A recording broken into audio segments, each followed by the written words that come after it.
You gotta be louder, but yeah, it's on.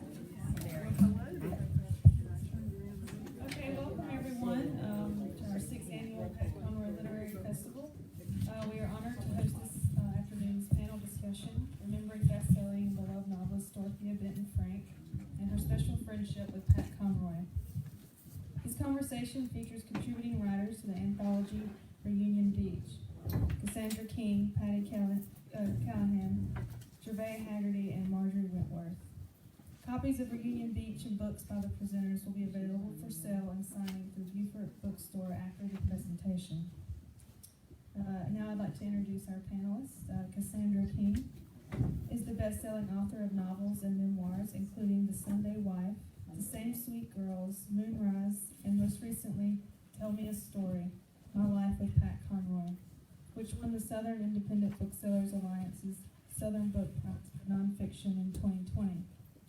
Cassandra lives here in Beaufort, where she is the honorary chair of our nonprofit Pat Conroy Literary Festival. Thank you, Cassandra. Patti Callahan is the best-selling author of 15 novels, including most recently the historical novel Becoming Miss Lewis, Surviving Savannah, and the newly published Once Upon a Wardrobe.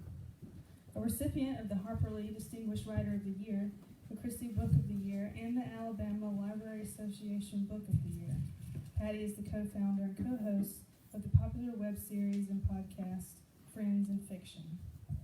Thank you, Patti. Gervais Hagerty is the author of the debut novel In Polite Company. She taught leadership communications at the Citadel, where, as director of the Patricia McCarver Public Speaking Lab, she coached students, faculty, and staff to become effective speakers. She is a board member of the Charleston Council for International Visitors and serves on Charleston's Bicycle and Pedestrian Advisory Committee. Welcome, Gervais. And Marjory Wentworth served as South Carolina Poet Laureate from 2003 to 2020. Her poems have been nominated for the Pushcart Prize 7 times, and her numerous books include The Endless Repetition of an Ordinary Miracle, New and Selected Poems, We Are Charleston, Tragedy and Triumph, at Mother Emanuel, and the best-selling Out of Wonder, Poems Celebrating Poets. She teaches at the College of Charleston. Everyone, please join me in welcoming our panelists.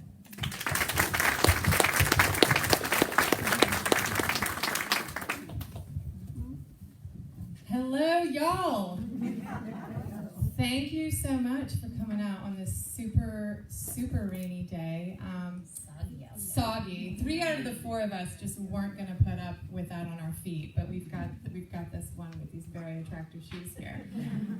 I am thrilled to be able to get to be a part of this panel, and I am going to be the moderator for the day because I had the wonderful privilege and honor of getting to know Dottie a little bit, but I didn't know her nearly as well as these 3, so I get to ask the questions. You will, though, hold your questions, and I will get to you all later because I know you probably have some really, really interesting things to ask these incredible authors, and so that is about how this will go. I have some questions for them. I'll open it up to you, and then we'll end with a poem by Marjory. Okay. Wait, I have a poem? Yes. Oh, you do? Okay. We can do that too. Yeah. Oh, I'll double down. You want to do this? Okay. So I want to start with how I got to know Dottie a little bit and about this amazing world of writers that I have been welcomed to. And these women are at the nexus. I'm this little meteor orbiting it and hanging out as much as I possibly can. And I started hanging out at these really cool writer parties in Charleston at this woman, Natalie Dupree's house. She's a chef. Many of you know her. And I would generally crowd around her dining room table where she had shrimp and grits or ham biscuits. And it was this great house, tiny house though, and it was just filled with food and books. And you're just squeezed in, and there'll be these amazing art, and there'll be amazing writers. I've been there when Patti's had a book out. I've been with all these different incredible people. But that is also where I saw Dottie. And it was just this magic night, just filled with these words and wonder. And when she was there, it was like she was stirring it, right? It was just being in this awesome swirling, incredible evening, and I've just, it's been so fun to be a part of. And at one of those events is where I got some advice from her, which I'll go back later and we'll be talking about that. But another reason why I was getting to be a part of this, and I have my tiny little but very heartfelt contribution in Reunion Beach, because I'm incredibly lucky to have Dorothea Benton Frank's editor, Carrie Farron. So I think she's watching now, so I want to say hi. And the other person who is watching from afar, who is near and dear to so many hearts, is Victoria Frank, Dottie's daughter. And so we want to say hi to her. She couldn't be here. It was childcare issues, and I know it is so hard. It is so hard to get that. So we miss them, and we really wish they were there. So back to the party. So I'm there, and this was like, I don't know, 10 years ago or something, and I'm hanging out again by the ham biscuits, and I see Dottie, and she's got this, red lipstick on, and these sparkling diamonds, and we're picking at the food, and she goes, oh yeah, the big pearls, and she goes, honey, either your face can look good, or your ass can look good, but you can't have both. And I thought, that's how I'm starting this talk. I want to know what their favorite Dottieism is. My favorite, say in polite company. Did you see how I got the title of her book? Thank you. You're Thank welcome. you. I need all the help I can get. There you go. But I will tell you one, and I texted Carrie, if you're watching, Carrie, and said, help me remember a Dottieism that can be said in polite company. And she reminded me of one that I loved so much, and it goes back to her diamonds and her pearls, and when she walked in a room, she just filled a room. If Dottie was there, you knew she was there. You didn't have to turn around and say, is Dottie here? Which she probably is right now. But she would always say before you went out, don't forget to sparkle. So I really love that. Oh, wow. I'm already getting... Is my mic working? Hello. Yeah, you have to hold it like just right. No, it's not. It's not. Sure. We're all friends here. So I was thinking, but the first thing that came into my mind when I thought about Dottieisms, which is a new part of our vocabulary, is what her husband would call her. You guys remember? Sugar plum. Right? Now, if you did Dottie, sugar plum is not what's coming to your mind, and I love the way he. I'm going to pass this over, and Cassandra already said if the lights start flickering, we'll know. But maybe it has to do with It's the like microphones. It's the way you hold it. There's like a secret spot. There's like a secret spot. Working? There. Oh. No. No. I'm really loud, too. So, okay, so that was the first thing. And that's a Peterism, her husband, Peter. Okay, we're just passing this mic. Anybody want a mic? But then I did something I hadn't done until yesterday. I hadn't looked at old emails from Dottie. I think we'd all looked at texts and things. And I looked at emails, and I found a couple of little gems. And for a while, she used to sign her emails sent directly from my imagination. I love that. Not always, but sometimes. And then on a group email to us, she I don't even know, it was some occasion, maybe a holiday, and she wrote, celebrate everything, life's so short. And I thought that was really appropriate for today. Prescient. Yeah, prescient. That's the word I wrote down. Oh, I'm such a poet. I'm still holding you to that. Yeah, no. Yeah, I was like the rest of them trying to think of something I could tell in polite company. That's the name of Gervais' book, by the way. You want to be sure and get it. It's such a wonderful first novel. But I remember The Perfect Thing because I always laughed about it. And it became, you know how things can become a buzzword between Pat and I. Pat and Dottie together, y'all, were a comedy show. They were so funny because both of them were big teasers anyway, Pat especially. Is Wiley still there? I'm sure he can Yeah, you know, Pat was always calling folks up and saying, it's up to me to keep this dying friendship alive, and stuff like that. So he called Ron Rash Mr. Big. Oh, Mr. Big. You know, and this sort of stuff. So he and Dottie together just picked at each other all the time. He called her the Dottie one, and she called him Fat Boy. Nobody else but Dottie could get by with that, trust me. Yeah, I would never try. And so Pat would tease her. You know, one thing that I loved about Dottie, and I was thinking about how important this is. I just got thinking about this quote and so forth. And I was thinking, you don't have to say this for Dottie. She never tried to be anybody she wasn't. I have a lot of writer friends who, you know, are devastated if they're not accepted by academics, you know, by the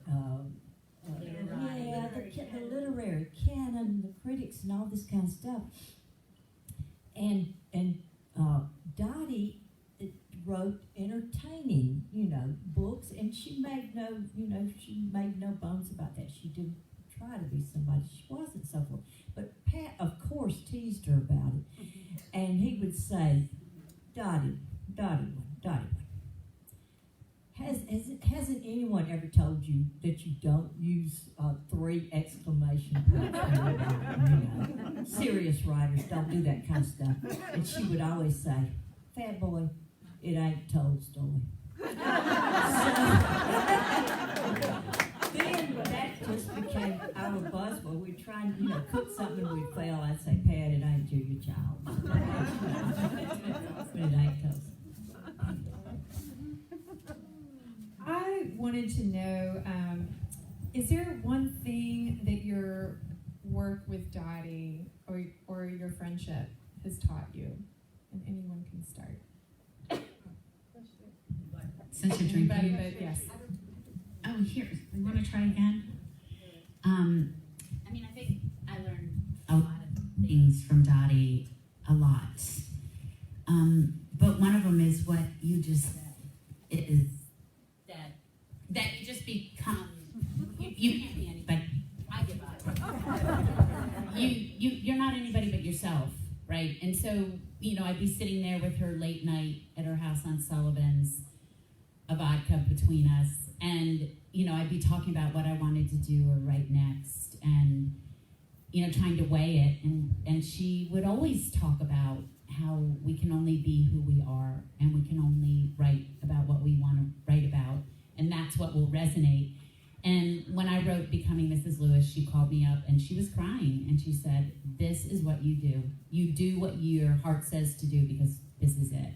And she just never backed down from believing that if we all, as writers, write from that place, then it will work. And she did it, and she encouraged us to do it. So, I'm sorry, I forgot. What did she teach you? What did she teach you? Where did we get? Remember everything. I should remember everything.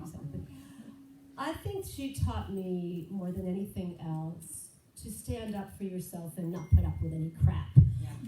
There were so many times where I would think, if I was Dottie, this is what I would say, or this is what I would do.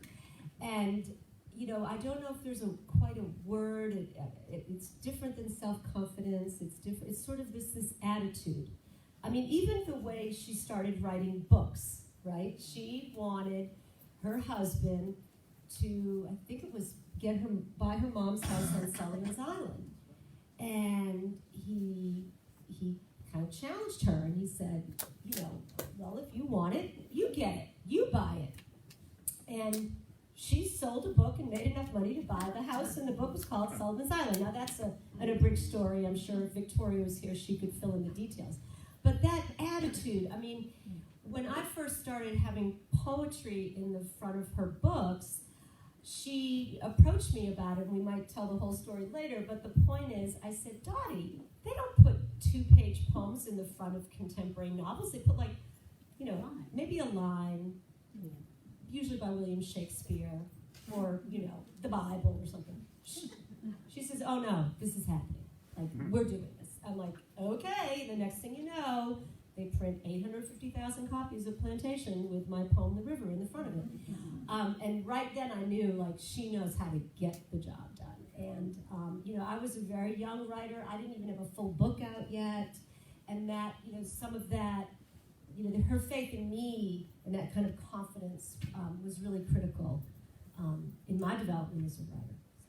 And she didn't care, I mean, she might have deep down, but she didn't care if that made her appear difficult, right? She taught us you stick up for yourself even if it makes you appear difficult. She just pushed on. Well, she was, a Southern woman with her pearls and, but, and that was a great gift that she gave us.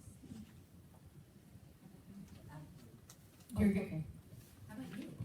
Well, back at that party, when I was working on this first book and thinking about the next one that I'm working on now, my first book is a first-person narration, and I asked her, I said, I'm working on the second book, should I do the same thing or have multiple points of view?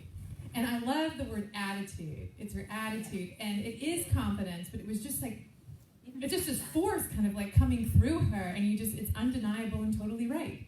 And she said, absolutely, you have multiple points of view. And I said, okay, why? And she said, because they can keep secrets from each other. And I thought, yes, done. So now I have 3 points of view, and there are lots of secrets, and it's very, very fun. And so speaking of, is there any bit of writing advice that she gave you all? And if it wasn't writing advice, maybe something you learned about her writing that you incorporated into your writing? I mean, I think that writing what you want is the best piece of writing advice she gave me. We never really talked about actual crap as much as, how about y'all? That's interesting, that your friendship was just about hanging out together, as opposed that I think that in itself is telling of who she was and how y'all were together. I want to move on to some specific questions about these stories and poetry that really are the heart and soul of this book. And Patti, I'll start with you, and I'll start with Bridesmaids, which I just thought was just so interesting. I loved going to that island off the coast of Savannah. Did you name it? I can't remember. Or was it imaginary? I probably named it. Okay. We'll pull out the book. Okay, you don't okay. But anyway, it was just this rustic place, and there's this woman at this inflection point in her life, and she needs help, and so she summons her group of women. And I want to backtrack a tiny bit. When Carrie Farron, the editor that I'm so lucky to have, and the longtime editor for Dottie, when she came up with this idea, what did she tell you? And then how did that translate into this story about this woman with this big decision? And she takes all of her friends. She's like, I need your help. You're coming with me to this remote island, and you're going to help me with this big point in my life. When Carrie first told me about it, it was before she even knew it would be an anthology. At first, she was just toying with, we had just done Prince of Scribes, and we had all written essays about Pat. And she wanted something a little bit different, and she was toying with it and playing with it. And she told me, she said her next book was going to be called Reunion Beach. And it came to her when she went to a high school reunion, and all the women in her mind represented these birds of prey. And she said, so I'm going to gather some authors. I want everyone to write a story that has a beach and a reunion. And then Carrie and I talked about the birds of prey and different kinds of birds. And Carrie went to her house, after she passed, which was really difficult. And she found some research on the birds. And so I took it and ran with it there. And I imagined a woman who was being proposed to for the second time after a very awful marriage, or a marriage she thought was good but had disintegrated, and she was surprised. And she is deciding whether to get married again or not, so she decides to ask her 4 best friends from college who were in the first wedding. And she had assigned in college each one of these girls a bird. And she was an artist of birds. So that's where that was the germ of the idea. And I had a blast writing that short story. Short story isn't my form. It's not what I usually do. And so I was a little nervous about heading into it, but just treated it the same as a novel, but very compact, and started closer to the end than one might a novel, and told the story of these women. I still think all those women have a story, but we'll see. Oh, wait, what was the question? Well, again? she has a question. Oh, she's asking specific. All right. Yeah. We're doing the microphone trade-off, so it's the other, yeah. Well, I think we'll go specifically, and then I told them I want to get a little woo-woo was the term I use, because I want to go deeper, but I want to start with the more, the beginning level of how all this got started. But before I go on, I had a question, again, about Bridesmaids, and you said you had so much fun. What was your favorite part? And those characters really charged against each other, right? Like it was so meaty. So even though it was short, like I could see how, they all have a book in them. So tell me a little bit about writing is so fun. It's a slog, at least it is for me. It's a total slog a lot of the times. I actually had a moment this past week where I actually knew what I was going to write about. And I thought, This is about 2 to 5% of all of my writing time. Is that the same for you? Anyway, that's a lot. Here it is. Oh, totally. And that's why we keep writing, because about 2 to 5% of the time we go, oh, I've got this. And we live for that moment to happen again, which only happens 2 to 5% of the time. The rest is, if you're waiting for inspiration, have fun, keep waiting.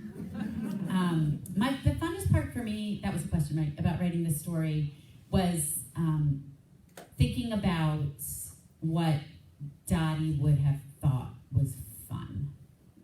Because it was out of my wheelhouse writing a story like this about women on an island trying to decide about a marriage. It was a little bit out of my wheelhouse, and the birds, because I channeled her using the birds. And the funnest part was stopping and thinking, what outrageous thing can I do that she might do that I wouldn't usually do in my writing? And there were a couple things. So. Was Red inspired by anybody in particular? No? Okay, all right. I thought he was he was an interesting character. He definitely had me looking. I know. Yeah. If I'm going to write, I want to have fun too. Yeah, absolutely. Cassandra, I'm going to go to you next. You have this fun story. It just takes you right to the beach. It starts with beach chairs. Your toes are in the water, but at the perfect amount so you don't get too much splash. You're drinking a mojito, margarita, something. It's good, whatever it is. I am there. I am relaxed. I am enjoying it. And then you get to see these characters, and it's Nellie B. That's the one that, okay. So when I was first reading this, when it first came out, I immediately could tell that Pat inspired Bram. Is that how you say his name, Bram or Bram? But then when we were conversing about this talk, and she was saying that Nellie B was somewhat inspired by Dottie. So I want you to go, could you tell me a little bit about how you put these characters together? What particular characteristics were you taking from them and then putting in there? Yeah, Carrie, the editor, when she talked with me about contributing a story, a very long short story. I've written short stories before, but not one this length, about 50 or 60 pages is what we were asked to do. Yes, it really was, yeah. And but I understood it was to have a reunion, something to do with the reunion. I chose a family reunion, and set on the beach. So I set it on Fripp Island because I used to live there and I know it well and so forth. But to be sort of inspired by Dottie's writing style and so forth. But when I started writing it, I thought, well, that'll be fun. I'll get to channel Dottie and make and use 3 or 4 exclamation points if I want to, because I try so hard not to use any, since you know that's not kosher, and this sort of stuff. So it was going to be fun. I couldn't do it, y'all. I got into it, and I couldn't really channel her, and that was a lesson sort of too, is that you have to write like yourself. You can't write like somebody else. Said, believe me, if I could, I would be writing like Pat ever since he wasn't here to write for himself. I would have picked up that mantle and run with it if I could have. But so instead, then I wanted to have a character that was sort of based on Dottie. And I was talking about how Dottie and Pat were together, and they were like they were separated at birth, because they were both such, they were like brother and sister, so the way they picked at each other, and they were so Irish, both of them, they were just so Irish. So in my story, I have it about a famous chef, and he's Irish, and his sister is an Irish twin who's, just a few months, 9+ months, in age close to him. And I really, though, I couldn't capture Dottie either. So I made her more, I was trying to describe her so she looked like Dottie at least, but I couldn't quite. I thought she was sassy like Dottie. That was the word I would have thought. Like, that's the character part of her, but it was a harder assignment than I thought. But the fun part to me, and this was inspired by an actual event, is when I was thinking about a family reunion. And I mean, what place is more apt to have all sorts of dysfunction and crazy things happen and so forth than a family reunion, right? So I was remembering, it was before Pat and I married, but we were seeing each other, and one of the first things I ever participated in with his whole family was a CNN special on the Conroy family. And it was took place at first they walked on the beach, and they filmed walking on the beach and all this, and then a dinner, and it was supposed to be a Thanksgiving dinner. Pat's brother and sister Kathy and Mike are here. They probably could contribute this and help me remember. But so we were all around the table, and Pat knew with all these together, he said beforehand, there's no telling what's going to be said. He was trying to warn me as, coming into the family, just be prepared. So that was the gem. That was what I thought, aha, I'm going to have the chef, he's preparing this meal, it's on TV special, and everything falls apart. Everybody starts telling each other what they really think about each other. They get drunk. And so that was fun.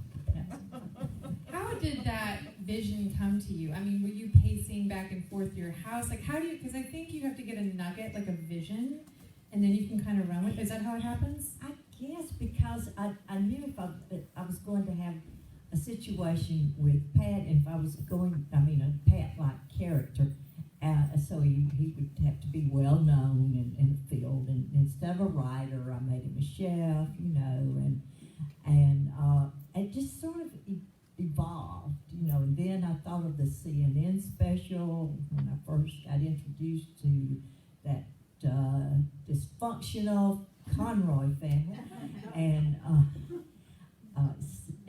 it just, came from that. And this is more of a process question, but I talked about just the beginning scenes, right, of just enjoying that delicious drink on the beach. As you were writing, did you start with that, or did you start in the middle with, like, you work around the scene that you know, or did you just, it's Reunion Beach, I'm starting with the beach? Yeah, I guess so. I think I just started out right there on the beach with two of my characters and sort of presenting the dilemma in that the whole thing behind it is that the ex-wife from hell, is going to be at the family reunion. So, not that Pat had an ex-wife from hell now. Don't mean to imply that for a minute. It's all fiction. All fiction. But, what would happen if the ex-wife comes, and there's this real tension there then in the family. So I just plopped right into this new wife and her sister-in-law that she's very fond of, who comes to say, "You've got to stop this. You can't do this. No telling what's going to happen." And she was right. Well, it's so fun because if you feel like you're in the house with this family. I can just imagine myself kind of like shrinking against the hallway, and these big characters are coming and going and talking in bedrooms, and it's great. It's super fun. Marjory, you had a different assignment as a poet, and you touched briefly on your poems being at the front of Dottie's books, but it wasn't like you guys were best friends for decades when that started. Can you tell us how that happened? And I think again that is very telling of Dottie's way of embracing. I think she saw one of you when you were like, "You're my best friend. You're my best friend. You're my best friend." She kind of decided it and went forward. So tell us about that experience. Yeah, this is a great story. So, I had never met Dottie. I hadn't read Sullivan's Island. I'd certainly heard about the book, and I was living on Sullivan's Island. I was at a party. And I met this guy named Peter, who was a businessman, and when he traveled, he liked to read poetry. He talked about how, if you're on a plane, you get interrupted all the time, and if you read poetry, you got something to think about all day, which I thought was such an interesting thing to say. Well, that was her husband. And we got talking about poetry, and he asked me about my latest project, and I said, I had poems at the Gibbs Museum for this exhibit about the Ace Basin. And he just I think he dropped his wine glass. He goes, "Oh my God, you've got to meet my wife, Dottie." And so Dottie was at the other side of the party, and she was talking to my husband, Peter. Which, when you think about it now, it's like, ooh, something was going to happen here. So she was so excited because her book, Plantation, her second book, I believe, was set in the Ace Basin. Well, this exhibit at the Gibbs Museum was closing that next day, which was a Sunday. I mentioned it, didn't think anything of it. 9 o'clock on Sunday night, knock, knock, knock on my door. Dottie's standing there with my little tiny poetry chapbook, which is like your first book, and a bottle of wine in a paper bag. So Dottie, she's like, "I have to have one of these poems in my book." And that's how it started. Wow. And I'd never, I said, "What are you talking about?" She used to always say, "You say what I want to say. It takes me 300 pages to say what you say." And, so that's how it started. My poem, "The River," was in Plantation. And it was wonderful because people were reading the poem who normally might not have access to my poetry, and I would get these funny letters like, "I didn't know poetry didn't have to rhyme," or things like that.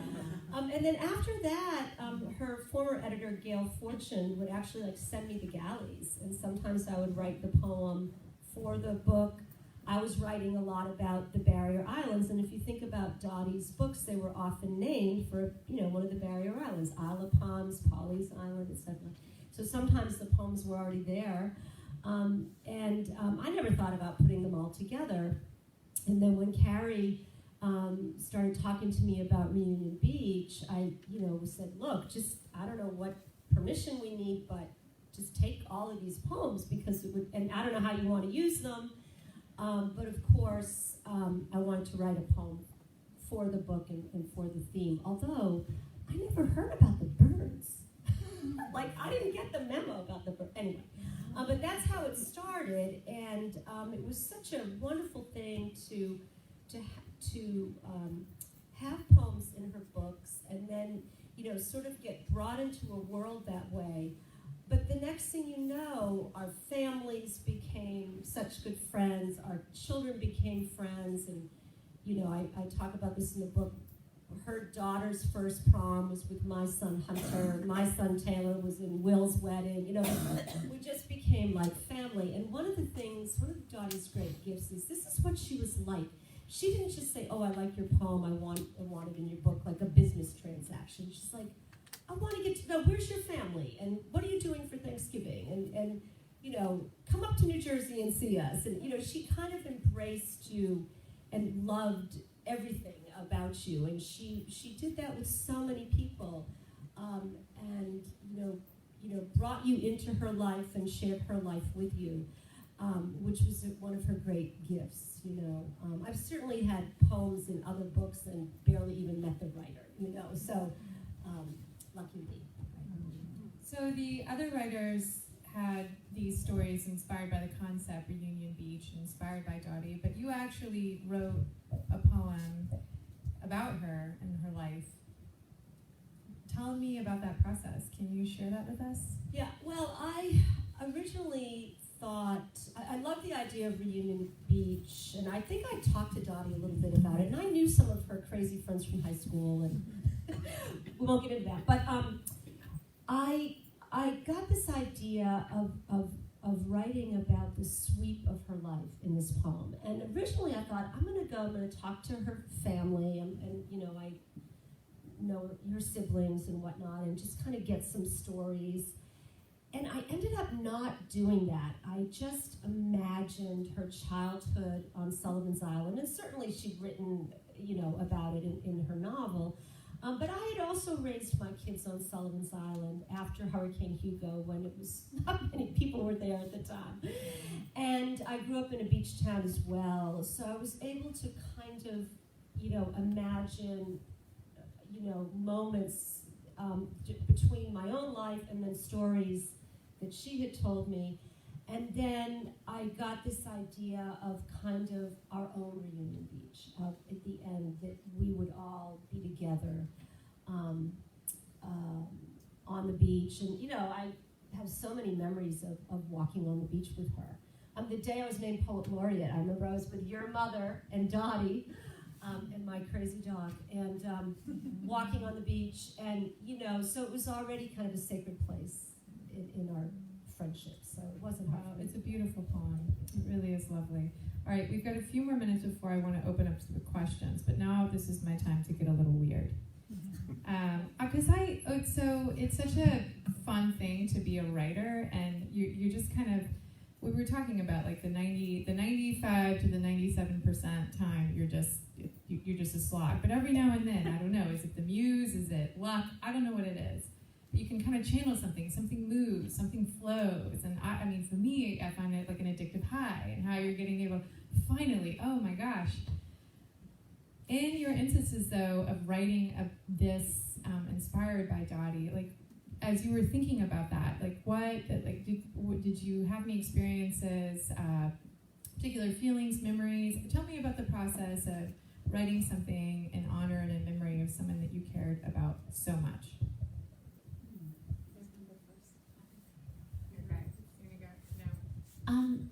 You know, I think, like I mentioned earlier, the asking myself, what outrageous thing can I let the characters do that I normally wouldn't let them do?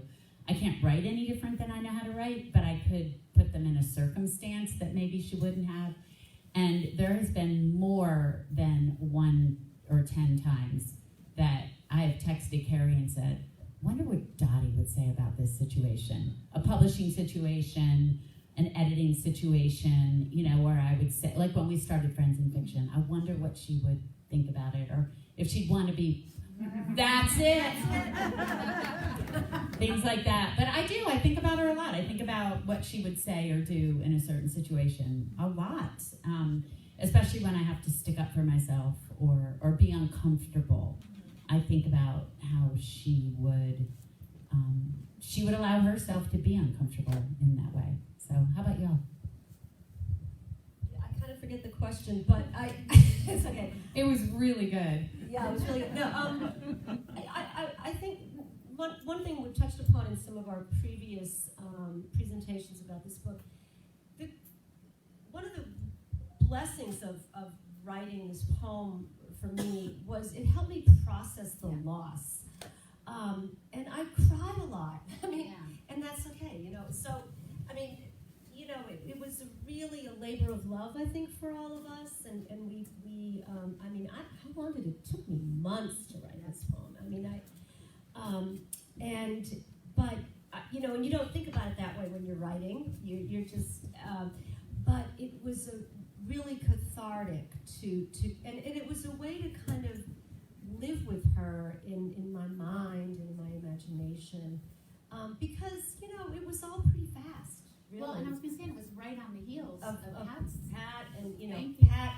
You say his name and he turns on the light. Yeah, and, you know, my mother died that same week. So all of this was, you know, connected, and it was the same thing to write the essay for the book about Pat. You know, there is something, when you write something, you make something out of all these emotions. Poetry is kind of a vessel for our emotions, and so that was something that, you know, it was a real gift to be able to do that. Yeah, it's interesting because you're with these people in very different and specific capacities of what would Dottie do.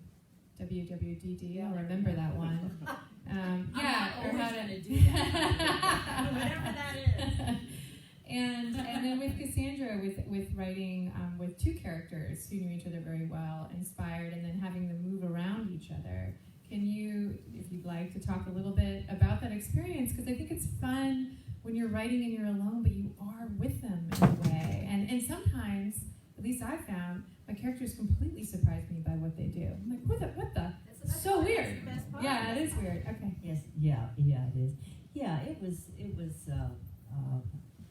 a tender sort of experience to have, you know, Pat and Dottie sort of together again in a way with these characters, and it helped me to also think, you know, how would Dottie do in this situation, or how would Pat do in this situation, and so it was, you know, it helped me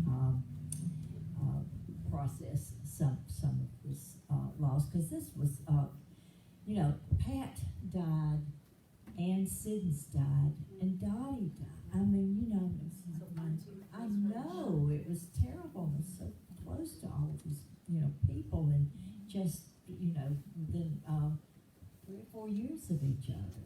3 years, I think. Yeah. And so it was, you know, there's been a lot to process.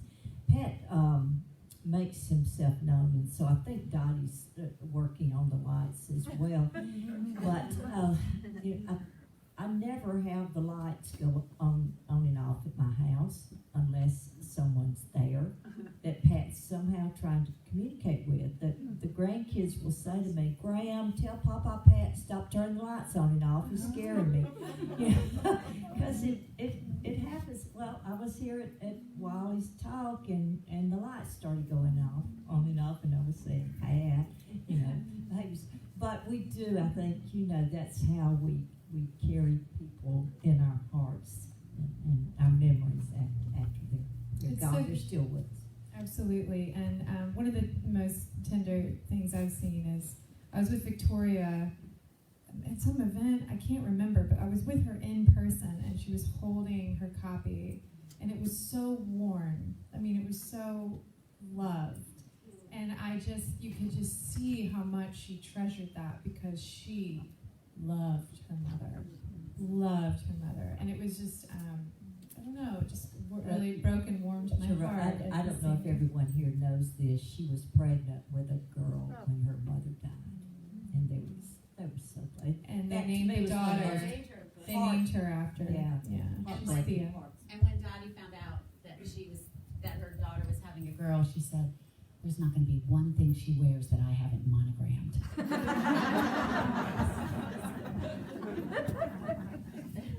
believed her. We are at the 45-minute mark, because I'm keeping us on time. And I would love to open it up to any questions. And you guys can just stand up and shout it out to me, and then I'll repeat it in the microphone. But who would be the daring brave person to go first? Anyone? Yes. Well, I told you before, and 30 years ago, I always read her books. I love her books. I moved from the north to North Carolina, and it didn't do anything for me. I'm reading her books about here. And a phone number was in the book, and I called her. And she said, I don't feel good. I'll call you tomorrow. So I said, yeah, sure, okay. Next day she calls me, and we have a long discussion. I said, I read your books. I've got to get down, because I'm a beach person. I was brought up on a beach. She said, okay, I'm going to look for you, and I want to make sure you come down. And I said, and when I come down, I'm going to look for you. So from time to time, I had a little conversation with her. I love the books and I love that. That was a sweet story. And then I remember once hearing from Dottie about how many people, really, I think she was probably one of the people who got everybody to move down to the South. There are a lot of people now, but she had made a quip about Polly's Island, how she needs to get a kickback from the city because there's so many taxes that they're, getting from all the newcomers. That's a beautiful story, and it does seem like that. She just opened her heart to anybody. Who else?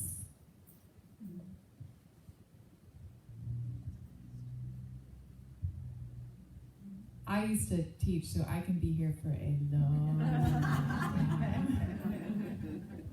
Well, I'll ask a question. Sure.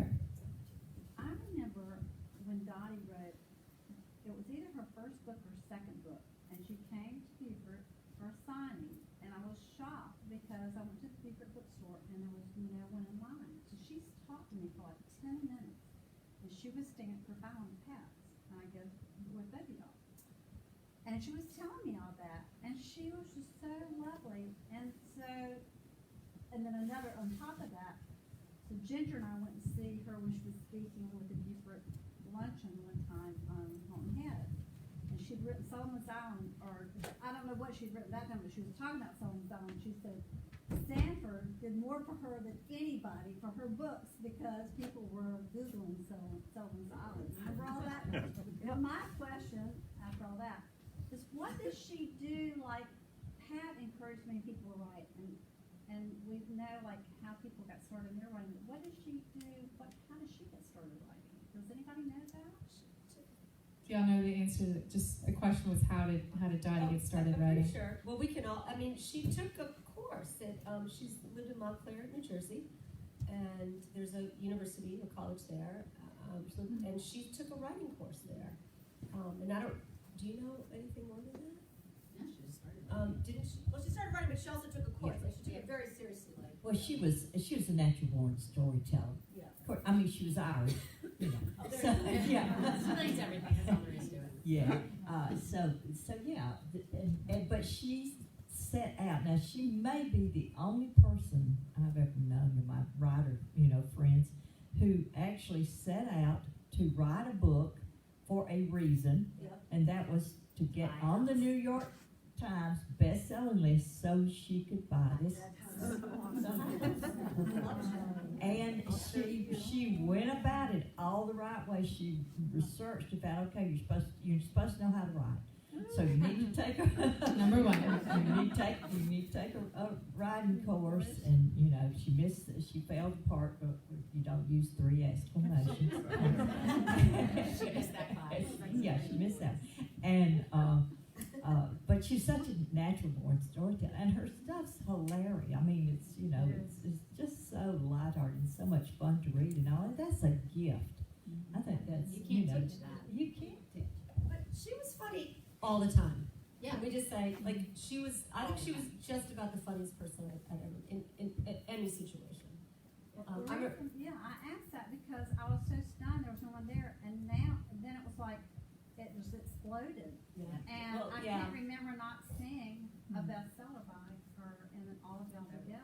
And She had a series of funny stories about when she was starting out. What's the one she used to tell about being in Walmart or something, I think it was And- Costco. or Costco? Yeah. And finally somebody comes up to her, and And she's so excited, you know, she's all ready to sign her book. She puts her lipstick on. He's like, can you tell me where the men's room is? And the other one's so funny. We've all had that. Yeah, if you've been to the Isle of Palms, there's is it the VFW hall right when you cross over the Isle of Palms connector? And when she was at, I guess, Barnes & Noble in town for her big signing for Sullivan's Island, there was a sign that said, "No bingo tonight, Dot Frank's in town." And I couldn't find that picture, but somebody had taken a picture. But she loved telling stories about, her stories about book tour or whatnot were hysterical. She should have done a book of those, really. I mean, oh my gosh, so funny. But always funny. Always funny. Oh, we have another, yes. Yeah, I just wondered, knowing her so well as you did, do you know which book would have been her favorite book? Which book would have been her favorite? Anyone? Victoria might know. Oh, I know. Oh, do you know? I would never speak for her and say what's her favorite, but I do know the book she was the most determined to publish, despite what anybody might say, and that was Full of Grace, which was her first book with Carrie. She would not be dissuaded from writing that book and publishing that book, no matter how many times somebody said, we just want another lighthearted, beach romp from you. She was, I don't know if she'd say that was her favorite, but I do know from the outside, that was the one she was absolutely the most determined, put her foot down, not changing my mind. It was meaningful. It was meaningful to her. And it came from a dream, she said. She looked up, talk about woo-woo. She said she woke up and she looked up and she saw Mother Mary at the foot of her bed. And she would not be deterred from writing about that. Yeah. Any others? Yes. You girls are operating under the assumption that we are polite company. Really? Always start there. We're very impolite. We want to hear some good stuff. Really? Can I? Okay. Yes, as a moderator, I say yes. Yes, you give me permission? I had just met her. I've probably known her a year or two. We met at SIVA at the big conference. God, I miss those. Please bring them back if you're watching. It's so much fun, and I think, you and I met at the South Carolina Book Festival. We met at SIVA. I don't know, I miss those days. But I met her at SIVA, and then it was at the South Carolina Book Festival when we were in the bar. You guys think all the good stuff happens in the talks. You are wrong. And we were laughing and talking, and she's got this jubilant laugh. It fills up the room.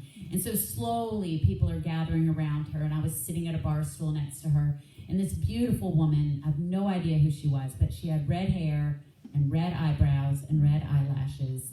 And I was like, wow, that's amazing. She's like, that's not real.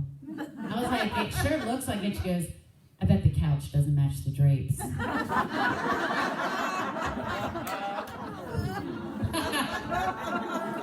let you make them eat what you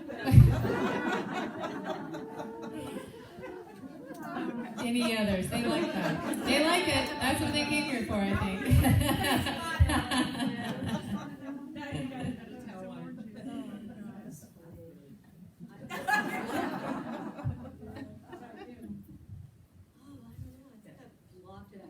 Okay. I met her twice. The first time I met her was at College Charleston graduation. Oh, wow. And she was a speaker. Now, how many college graduations have you been to?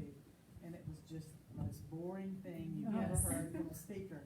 And when I found out that it was her, it was for my niece's graduation, it was the most enjoyable. Her son was graduating that year, and it was just, and when I met her the second time, I told her that I was at that graduation, but she was a wonderful speaker. She was a wonderful writer, but she was also a wonderful speaker. Oh, yeah.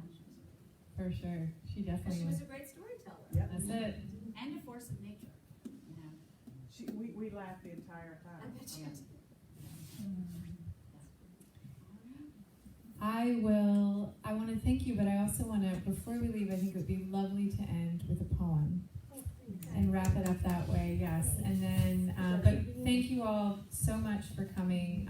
It's been a pleasure and an honor to be able to speak with you here today about this book and dedication of a lovely, wonderful, fun person. Do you need? You got it. I think I'll read River because it's shorter. And it's also the first one. Yeah. The poem I wrote, Reunion Beach, is long, and It's gorgeous, and that'll just convince them to buy the you book. have to buy the book. There you go. You have to buy the book. To that. River actually means more to me in a way because it was the first poem. It was in Plantation, and I read it very few nights. I have a galley here, so I'm sure there's a mistake in the. I'm only kidding. River from Plantation. The river is a woman who is never idle. Into her feathering water fall petals and bones of earth's shed skins, while all around her edges men are carving altars. The river gathers flotsam, branches of time and clouds loosening the robes of their reflections. Her dress is decoupage, yellow clustering leaves, ashes, paper, tin, and dung.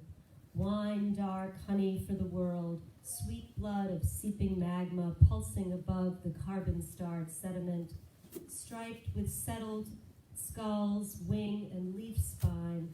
The river is an open-minded graveyard. Listen to the music of sunlight spreading inside her crystal cells, magnet, clock, cradle for the wind. The river holds a cup filling with miles of rain, but when the river sleeps, her celestial children break the sticks of gravity, grab fistfuls of fish-scented amber clotted with diamonds, ferns, and pedaling clouds, adorn bracelets of woven rain, rise with islands of sweetgrass and stars strung to their backs, to wander over the scarred surface of the earth like their mothers simply searching for the sea. Thank you.